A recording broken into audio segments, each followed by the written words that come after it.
Hi, welcome back to part 2 of the series, Maximizing Your Talents and Skills. If you haven't already done so, I encourage you to watch part 1. That way it'll be easy for you to catch up because one leads into the other. I'll leave a link up here for you so that you can check it out.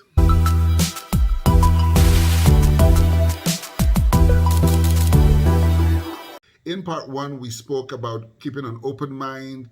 We spoke about your limiting beliefs, that they're the only things holding you back. Of course, we mentioned the fact that you're more powerful than you think. The only thing you lack is clarity. We live in an abundant universe. If you see scarcity, that's all you're going to see. If you see abundance, that's what you can get, and that's what you can strive for. Of course, hard work beats talent every single time. Define your why. Know why you're doing what you're doing. Otherwise, you won't be motivated. Following your passion, believing in yourself, owning your uniqueness, and of course, the learning, the levels of learning, how to go from unconscious incompetence to mastery. Now let's continue with the next big idea, which is focusing on your strengths. Let's get started. What are your true strengths? What weaknesses can you avoid? Take it from me. Your talents and complementary skills are important. However, we tend to sometimes focus so much on the weaknesses and not so much on the strengths, and that's why we don't move forward so far. I'm not saying forget your weaknesses. No, learn from your weaknesses. But if you want to really move faster, you need to focus on the things you're good at and outsource the things that you're not so good at.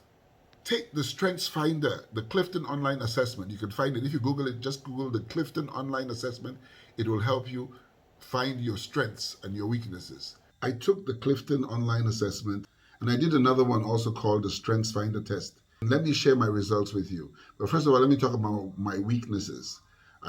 My biggest weakness is accounting. I find that I don't know, it's as if I have two left hands when it comes to accounting. I'm good at other things. I'm good at doing my business and marketing and stuff like that.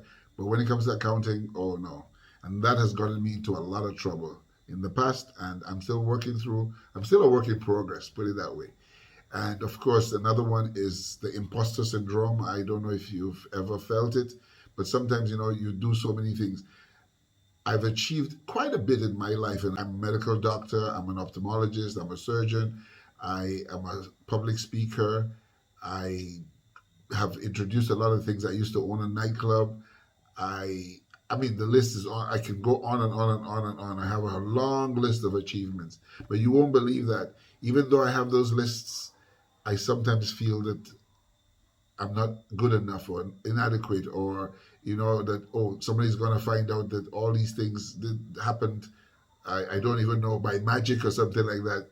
It's funny. Imposter syndrome is a thing you deal with. It's not about self-confidence. It is about self-confidence in a certain area, but it's also more about always thinking that you will be found out. I know a lot of great people like Maya Angelou, Tom Hanks, Serena Williams, Lady Gaga, Michelle Obama. I could give you so many names, and some of them don't even talk about it, but it's something that happens to a lot of people. And the funny thing is that it never really goes away. You have to just learn how to own it, embrace it, and not feel like a fake.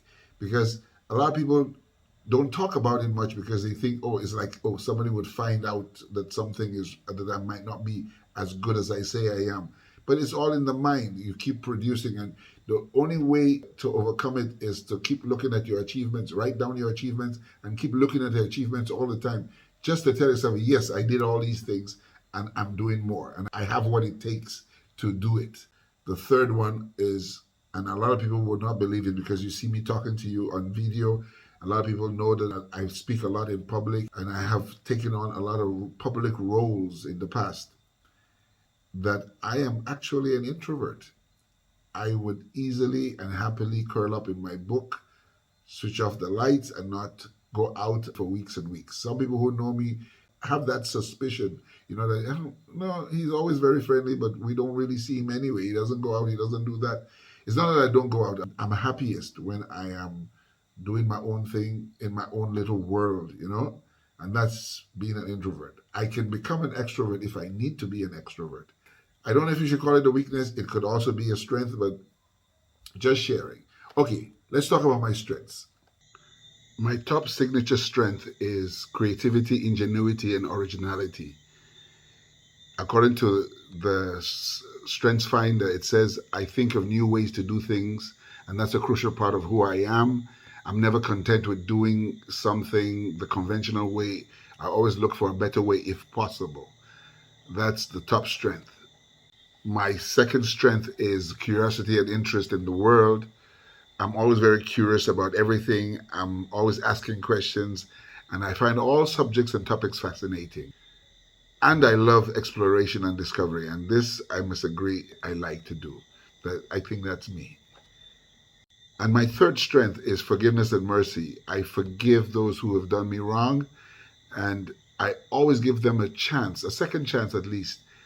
And that is my guiding principle, which is more mercy and not revenge. And of course, it can come back and haunt me because sometimes I forget all about what someone did to me and they come back and do it again, which is not a good trait. So sometimes I guess I have to be a little more assertive, but forgiveness is a good thing to have.